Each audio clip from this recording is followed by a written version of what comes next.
জেলায় জেলায় সংকট সমস্যা, তা থেকে উত্তরণের চ্যালেঞ্জ আর সম্ভাবনার কথা তুলে ধরতে চলছে ডিবিসি এক্সপ্রেস। বিশেষ এই আয়োজনে মতামত থাকছে তৃণমূল থেকে শুরু করে নীতি নির্ধারকদের। ডিবিসি এক্সপ্রেস আজ সারাদিন আছে খাগড়াছড়ি জেলায়। ডিবিসি নিউজের বিশেষ আয়োজন সিএসআরএম ডিবিসি এক্সপ্রেস আজ সারাদিন আছে খাগড়াছড়ি জেলায়। আমি এখন আছি আলুটিলা হৃদয় মেম্বার পাড়া। স্বাগত আপনাদেরকে ডিবিসি এক্সপ্রেসে।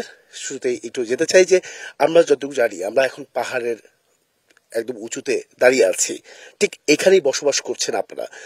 পানির সংকটটা, এই যে সুপেয় পানি, বিশুদ্ধ পানি, আপনারা কিভাবে সেটা পেয়ে থাকেন বা কিভাবে রপ্ত করে থাকেন? বিশেষ করে বৃষ্টির পানি ধরে থাকেন কিনা? এখানকার মানুষ যেহেতু উঁচু পাহাড়ে বসবাস করে, তাই এখানে প্রধান সমস্যা হচ্ছে পানি। এই পানির সমস্যাগুলো দীর্ঘদিন ধরে, বিশেষ করে বর্ষা মৌসুমে হলে অনেকে বৃষ্টির পানি এবং ঝর্ণার সেই ধুলো কাদা পানি, এগুলোর উপর নির্ভর করতে হয়। অনেক সময় খরা মৌসুমে আমরা প্রশাসন, পৌরসভার গাড়ি, তারা অনেক সময় বিশুদ্ধ পানি দেওয়ার চেষ্টা করে। এখানে তাদের পৌরসভার পানি গাড়ির মাধ্যমে তারা পানি সরবরাহ করে। একটু জানতে চাই যে কিভাবে পানি সংগ্রহ করেন আপনারা? কোত্থেকে পানি নিয়ে আসেন? খাবার পানি খাগড়াছড়ি থেকে আনছে আর কি। এত দূর থেকে গাড়ি করে? পানির জন্য কতটা কষ্ট করতে হয়? এখানকার পাহাড়ি অঞ্চলের সর্বপ্রথম সমস্যা হচ্ছে পানি। এই পানি বৃষ্টির মৌসুমে কিন্তু আমরা এই যে বৃষ্টির পানি খেয়েই কিন্তু দিন যাবত করতে হয়। আর এখানে বিভিন্ন 200 গজ 300 গজ নিচে, পাহাড়ের নিচে গিয়ে কুয়ার পানি খেতে হয়।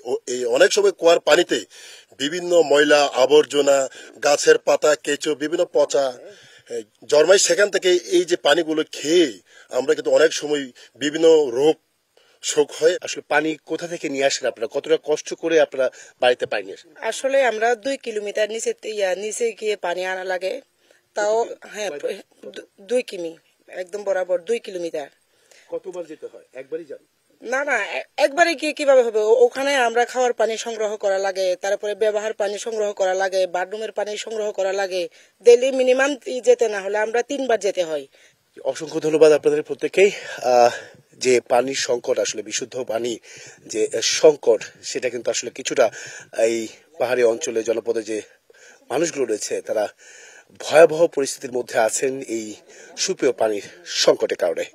পরবর্তী সংবাদ রাত 9টায় থাকছে এই সমস্যার সমাধানে বা উত্তীর্ণের যে ব্যবস্থা গ্রহণ করার নীতি নির্ধারকদের যে পদক্ষেপ, সেসব বিষয় তুলে ধরার চেষ্টা করবো। সঙ্গে থাকুন সিএসআরএম ডিবিসি এক্সপ্রেসের।